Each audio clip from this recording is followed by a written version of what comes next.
Sure. It's going to be a combination of people that are really good at music and really good at socials, and people invest in the middle of it. I think it's just being like on your toes and being agile with everything that you do. If we did a music video at $7,000 to $10,000 a track, Oh. we would have spent about 250 grand so far. Hello, everybody, and welcome back to the Charlie Tyler Little Voices podcast.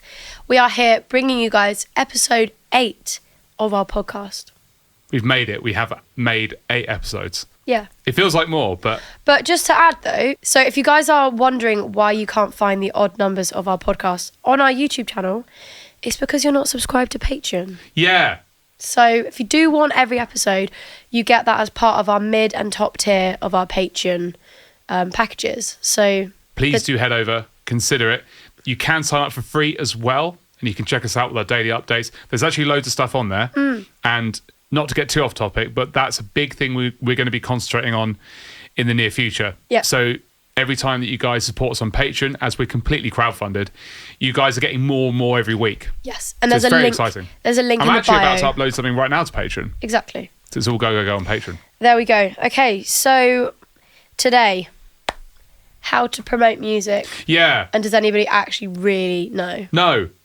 True, no lies. I think that's End actually... of podcast. End of podcast. That's actually the short answer, isn't it? That really is, like, no one actually knows because it's become mashed with modern technology, which isn't designed specifically, which I've mentioned before, for musicians.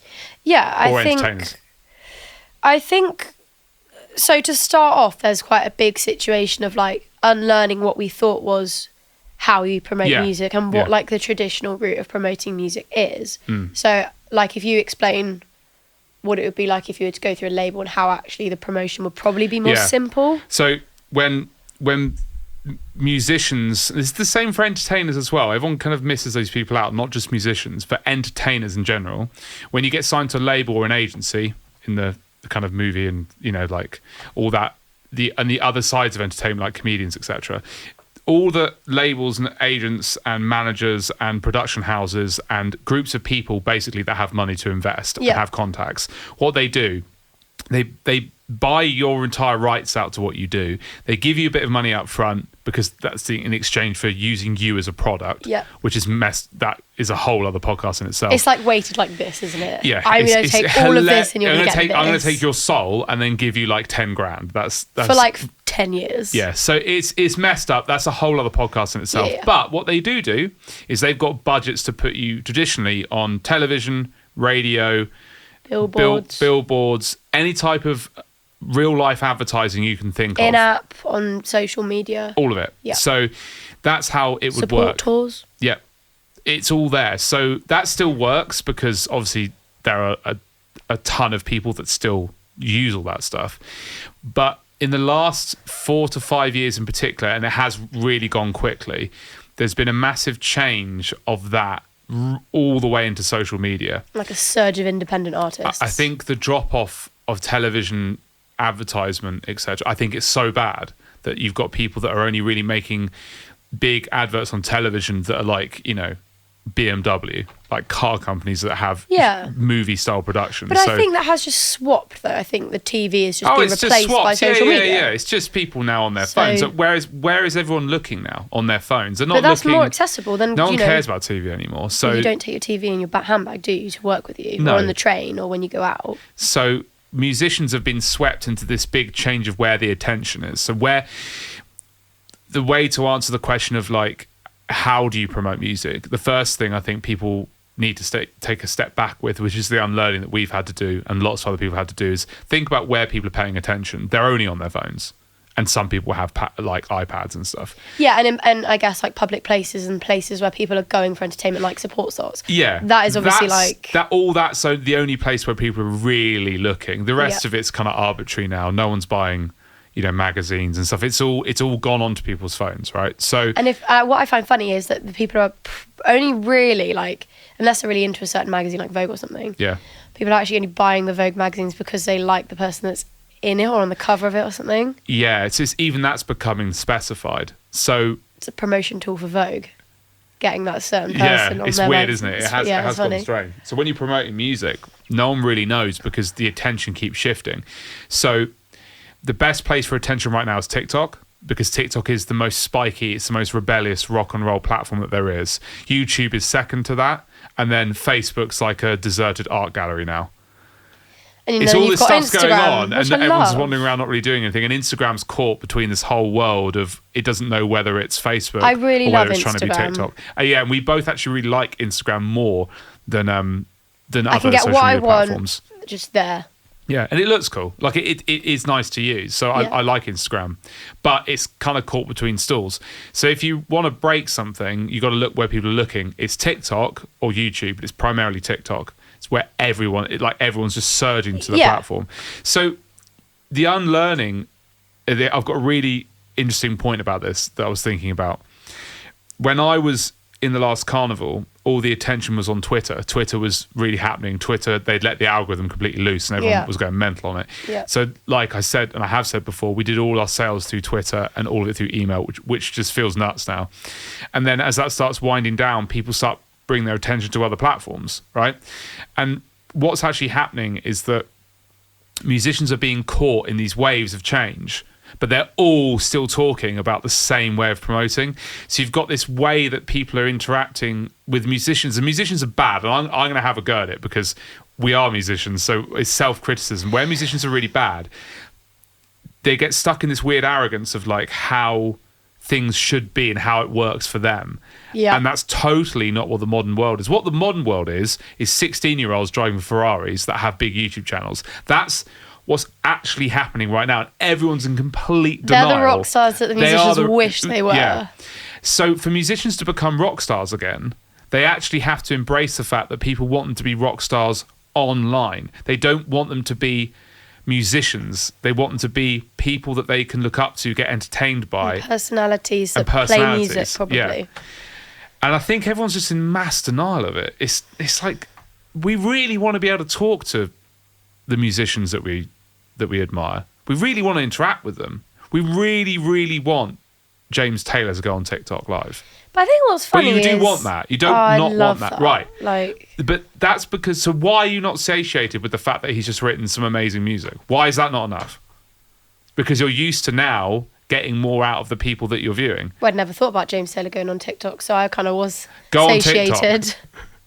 Yeah. So what's happening now is my firm belief is we have this bizarre cultural shift where everyone is getting online, entertaining people online, but then because there's no barriers, everyone's floating around, and some people, and we all know who they are, have really got that right. So how do you promote music in amongst that? That's a really big challenge. I think you're trying to embrace this new way of looking at it whilst providing entertainment. It's certainly a thing that we struggle with. Well, even the labels struggle with that part and the social media part, because obviously it's so... The artists are doing all the promo for them. I was just going to say, like, we know of signed acts that are doing all of their promo themselves. And they've got a lot of money behind them. It's not like a couple of $100,000. No, and the label are like, just make that viral video you just made.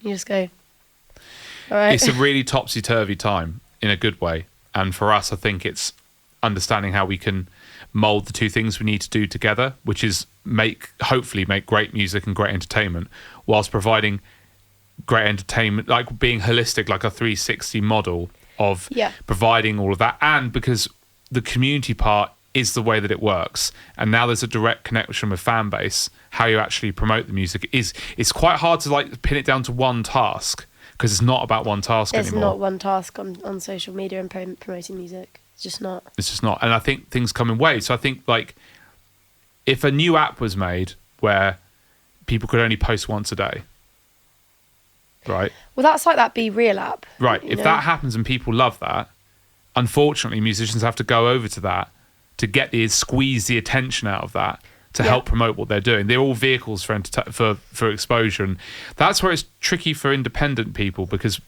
even if you had a label, the label they could throw loads of money at the paid advertisement, but if people just generally don't want to share what you're doing, it's really hard to get to enough people to make it a career.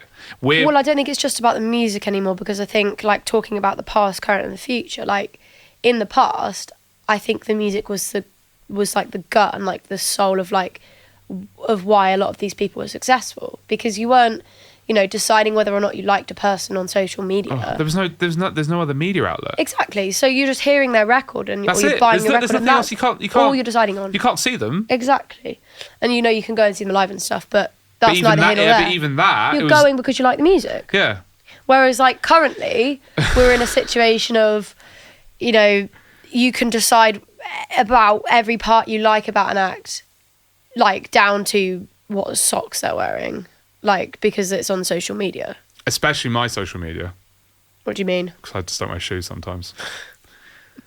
That's for another platform. I never used to wear shoes on TikTok Live. That's another podcast. Became a joke, didn't it? Yeah. But I think I'm not wearing shoes now. I've got slippers on right now. Behind the scenes. Yeah. It's a big subject. Currently, it's just a free for all of. You could make really sick music, but all you could do is post pictures of your dog, or I don't know, your sunflower patch outside. And if it goes viral, people are going to listen to your music. It's so weird. It's just gone mad, which means there's a lot of opportunity. But that leads into the next subject, which is learning a craft. Yeah. We couldn't have done what we've done on TikTok Live if we hadn't have put so much effort into the music. It was 2 years of developing music. Exactly 2 years of work. So all that promotion, social media fun aside, the only reason it works is because when you come down to it, we have been releasing a track a week for our second record because we can. And because we have genuinely that much material. Because we put in when I say we put in so much work, we worked solidly for 2 years. Then we worked during the live making music, which none of you guys saw. And then we're still working on music today. Like I'm about to go and open up a file over there today to work on more new music that may or may not be on the second record. We only stopped making music for about 6 months when TikTok really blew up. So 3.5 years of material. So you can't just brush it under the carpet and go, I'm going to go and do this and do that, and then that will happen. You still have to have like a real core of the thing that it is that you're doing. So like I said, if you had a YouTube channel where all you did was went around tasting ice cream. I love that idea. I really want to do that. If you did that, you couldn't just rely on one video. No. So it's still, the principles are still the same, but learning a craft is the only thing that's important to begin with. I think the disgusting thing about social media and the world now is that there's definitely a lot of great stuff, but the people, they're not marketing experts. They're not social media geniuses. Oh, no. So the only people you guys are hearing now, new is in 2022 onwards. I'm not talking about I'm talking post-pandemic musicians. The only ones you guys are hearing are the ones that can make it happen on social media, and that has no reflection on their music. Yeah, because the labels had a situation of signing trending acts from TikTok, which rarely, I don't think there's many that have actually worked or had a second hit single or trending single or whatever. Which is odd because like in that situation, it's a case of what we're saying here is like, say you write 40 songs and you have 2 that are great, that are potentially hits or whatever. They're being signed off for one song. So they have the opposite problem. They have really good social media exposure because they know how it works. They can make people watch it, but they don't have any music.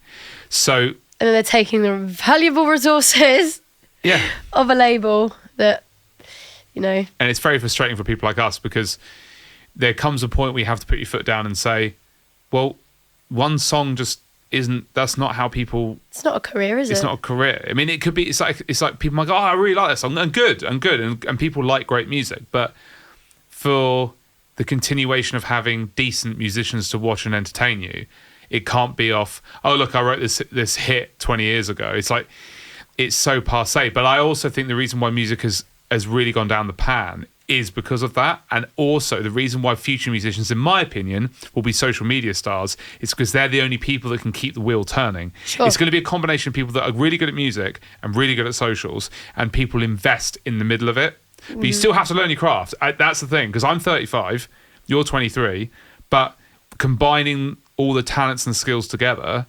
But I've been doing this for like 20 years now. Yeah, it's exactly. Like you can't just brush stuff under the carpet. Which for you is where the unlearning is. Because then I have to unlearn a lot of shit because that doesn't... Social media's just appeared and you were selling your tickets on Twitter. Social media was a side issue. that was like, Twitter's great because you can talk to people online, and then people used to tweet and say, when are you next playing? We'd say, we're playing Nottingham, February 19th. Tickets are like £7, and then everyone would just flood the emails and tell them. Do you want to sell out our stadium tour an email? Love it. If we could do an X. I'm not doing that job. That's weird, isn't it? Twitter's now X. So what do you do? Do you X or do you tweet? I'm going to X now. It's tweeting, isn't it? Tweet on X. Put a post up on X. Post? No, it's a tweet. But when they expanded all the characters and stuff and all this stuff, it just, whatever. So maybe we go back and do that. Yeah, and I think developing your craft and your sound, obviously that's the musical part that as a musician is what you do and the most important part. So like fundamentally that's your core. We had the first record, doesn't sound like the second record. No, and but... and that happens because you do it and it's real. And it's phases of what we were doing because I was too scared to sing other songs at that point. But that brings the sound in itself. One of the things that I am going to put my foot down about, because we're ever so polite about everything. Come on, guys. Like, if you want to be a successful musician, we don't know what that is, but the one thing that you definitely need, you need to put some work in. You need to make some music. You need to stop relying on paying people to make all your music for you. You need to actually do it. Stop sitting there going, I'm just going to sing over this backing track that someone's made for me. Only rappers have made that work. That is the biggest thing for me. There's no artist in being. If I'm not saying you have to write your own music completely, but and do every single bit of it. But everything now is just wham bam, thank you, ma'am, just pile on top. There's nothing, and also that I can tell you because I used to know a lot of producers that did that. They will quit.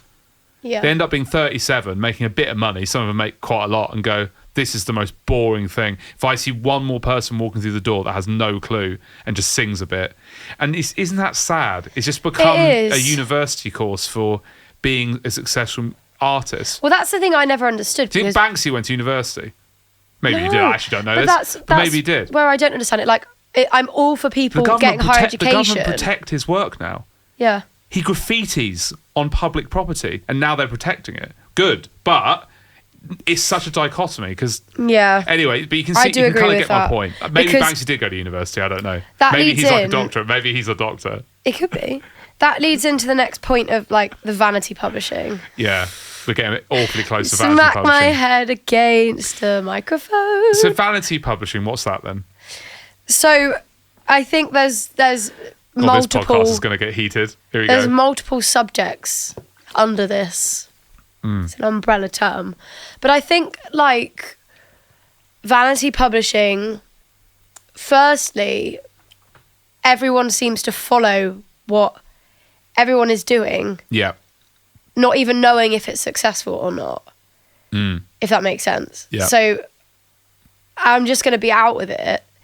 The situation of like music videos, for example, people are seeing that somebody else is making a music video that's high quality. So they're going, I have to do that because that's definitely the right thing to do. Yeah. And you're kind of sitting there going, why though? Like, why are you making that? Like, what's your aim with that piece of material when you know you have to invest like an amount into it? Like, what's the aim? Yeah, and I've certainly done that. Exactly, but you knew you were selling a tour off of that video.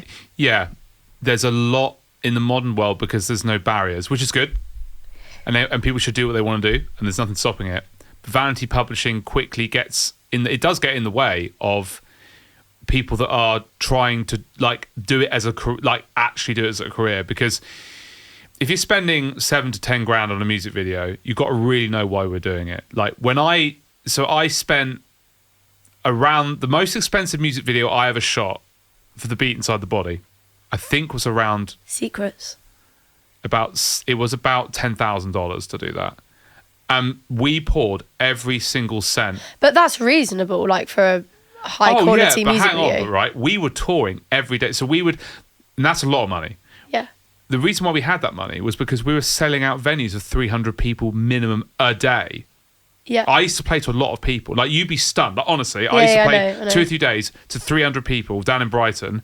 It'd go kick off. It'd be sold out, sell all the merchandise, do everything. Press would turn up, right? And then we made the decision because we were going to try and up our touring. We wanted to go from 300 to the incredibly hard to break 500 to 1,000 people mark.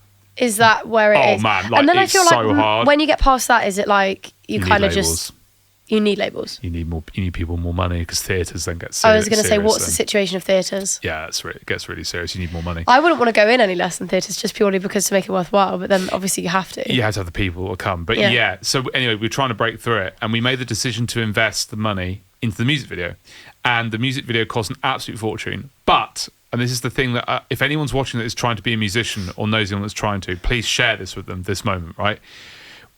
We had the tour pre-booked and we were selling the tour. So making the music video, we had announced the tour, we had pre-saves, and when we launched the video, people loved it so much that not only did we get a massive surge in sales, so it worked, right? Yeah. So we started paying back immediately. Yeah, exactly. My guitar effects unit, a company at that time, this is how long ago it was, called Fractal Audio, had never been to the UK before. They just set up in Germany. We sent them the video and said, would you be interested in helping this guitarist out with, because I was interested in the product, and I played it. A South African session player had one, unbelievable player, incredible, and he lives in Brighton, or I don't know if he does now, but anyway, I saw him in Brighton, and he said, look, you got to get one of these. This is like the future. I was like, what is it? And it was so expensive that when we'd done the video, I said to my brother, I said, we have to contact Fractal because there's a chance that they might help me out, and they did. Yeah, and they endorsed that's amazing. me. Yeah. So my investment at that time really paid off. If you ask me to do the same thing now, one, I tell you, that's mental. Yeah, I think we both have to be persuaded to that. Insane, right? Because what happens is that unless you have something to counteract the cost that it's costing, which, I mean, that's a hell of a lot of money. It's a lot of hours on TikTok Live. Oh, yeah, ouch, that really hurts that. So yes, and it's one song. So what happens is the reason why we decided to do a track a week was because we knew we needed to refresh the show, and we wanted to give people something exciting to look forward to every week and see what happened. And then it was building towards our second album. But we made all the artwork. We recorded all the music. We uploaded the music ourselves. We paid for everything, which is basically nothing apart from the time, which there is a cost to that, to making the music on the computer, you know, the ideas, the effort, etc. So even that, I'm like, you know, I'm really, really pleased that we managed to tie that into that minimal cost. So we can entertain people more without spending. I mean, if we know why we're doing it as well. If we did a music video at $7,000 to $10,000 a track, we would have spent about 250 grand so far. For what? Because major labels, they're spending lots of money because they have money to spend, because they have taxes to pay, and because they want to promote their artists. They have the promotional tools and the contacts to actually promote it. So if they spend $1 million on something, it's a justifiable thing to some degree. Yeah. And I think there's a mixture of vanity publishing where people think, if I do that, that's going to get me that. But that's not the case. What it is that you've got to have a community that respond to what you do, and you do the best thing that you can do within budget that's repeatable. Yeah. So with these podcasts, what we haven't done is we haven't decided to like go off on a location. Shell out on a location. Shell out on something. We're trying to do something at the moment to communicate with our fan base and to people that find this randomly, to understand more the backstory and maybe help some other people.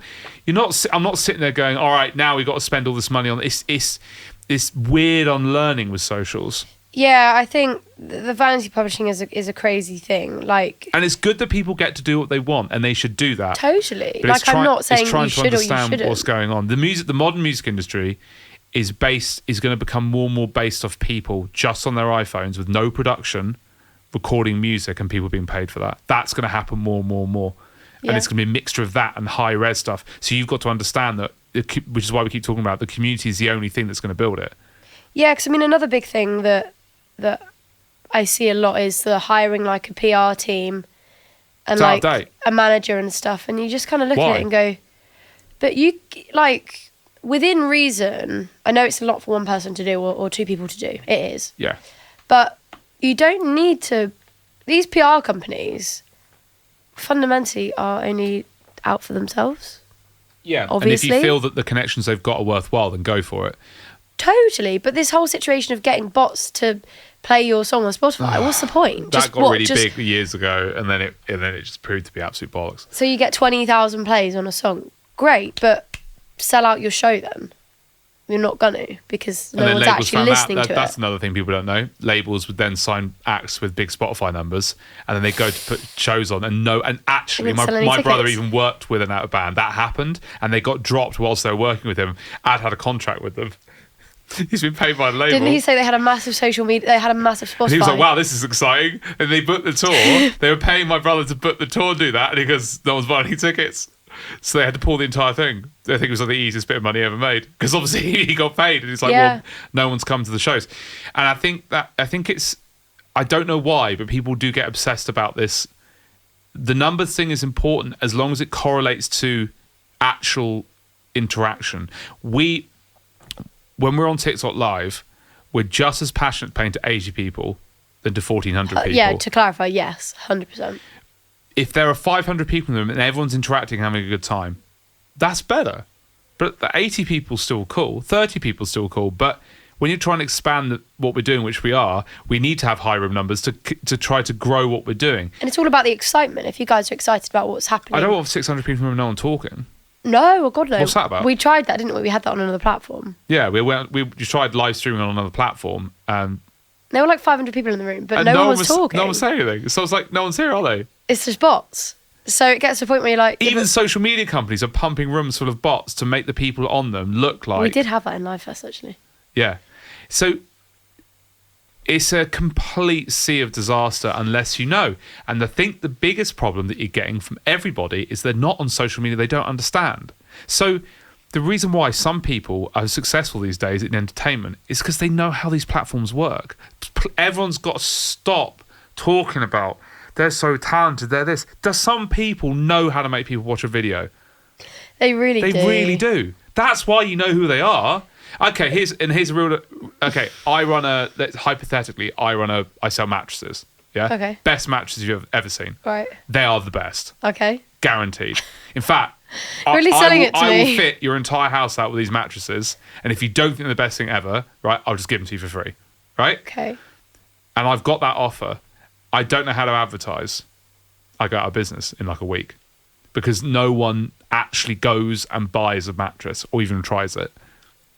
Now social media has made that 100 times worse because there will be some kid somewhere sitting in their room that's making something really, really amazing that everyone's like, go on, this is amazing. I'll stick this on at work. I'll do this. The things that we, when people say, oh, the good feedback we get, right? Not that we're amazing, but people enjoy what we do.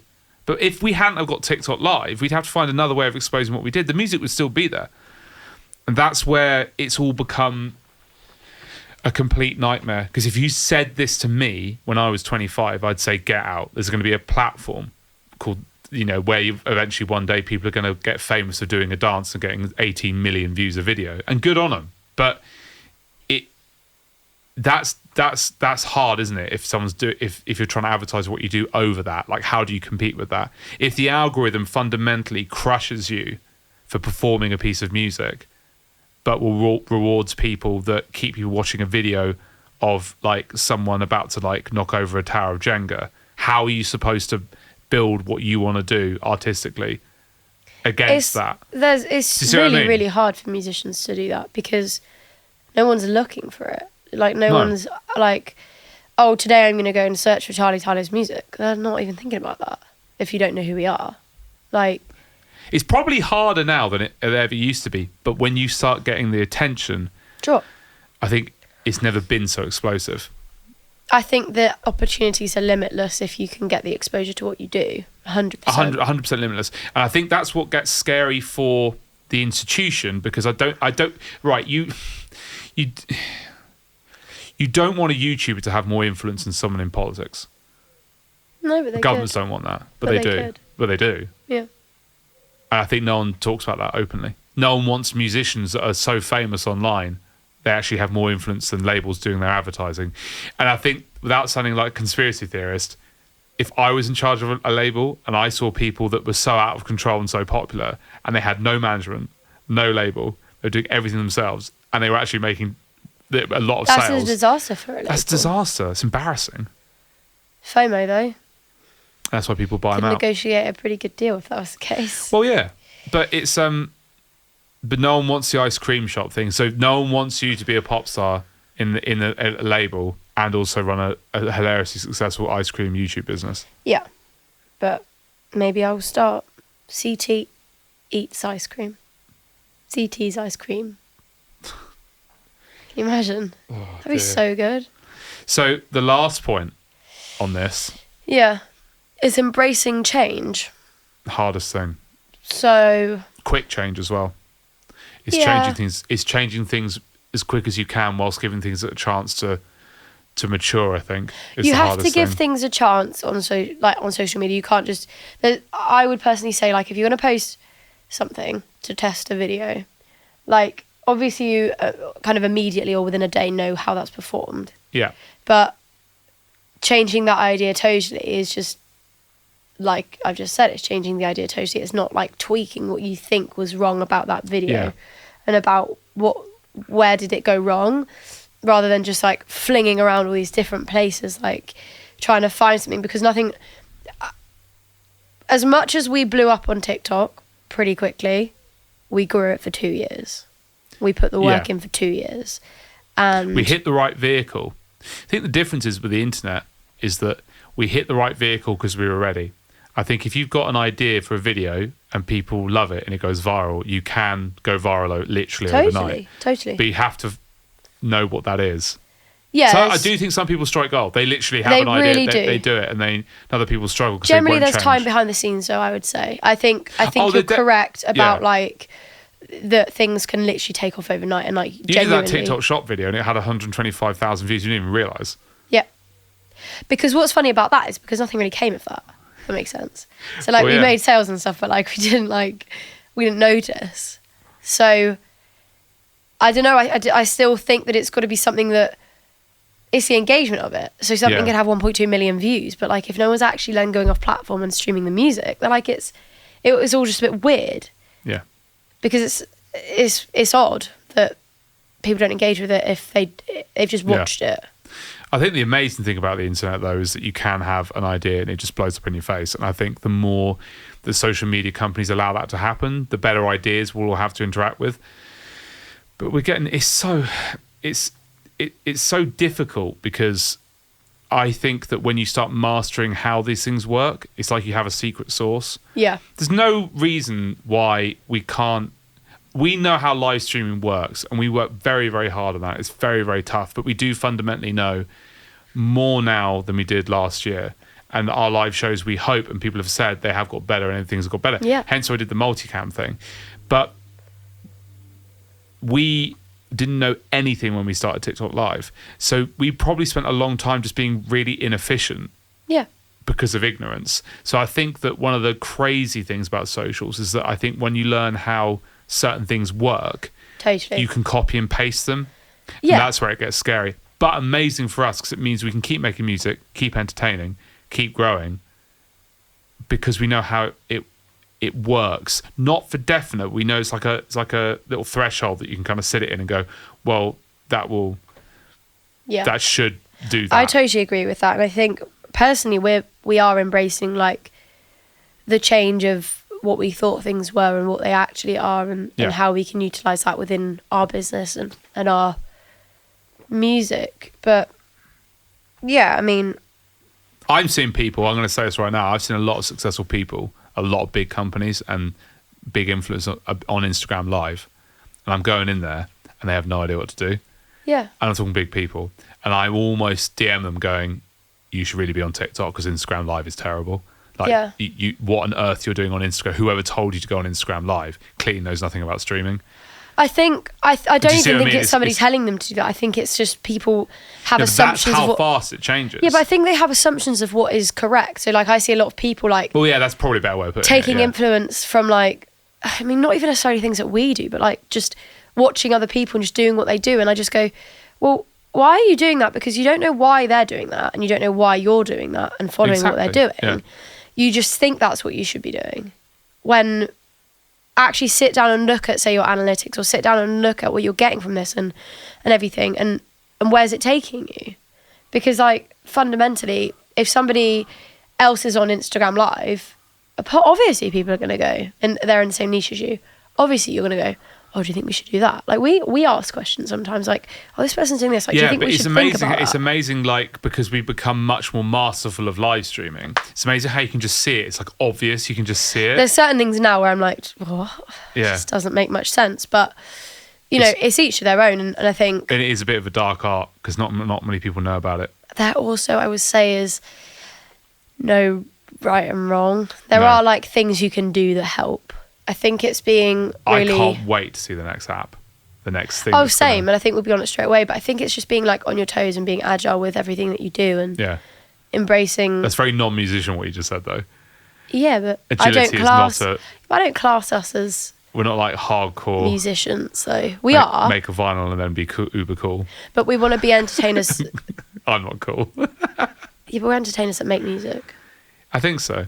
I think that's what it is. We love music is like our primary passion, but I think as literally the hours and days roll by now, we're kind of understanding that we're now entertainers and music is a big part of what we do. And we want it to always be a big part of what we do. 100%. But I also want to entertain people by making brownies that look like bricks.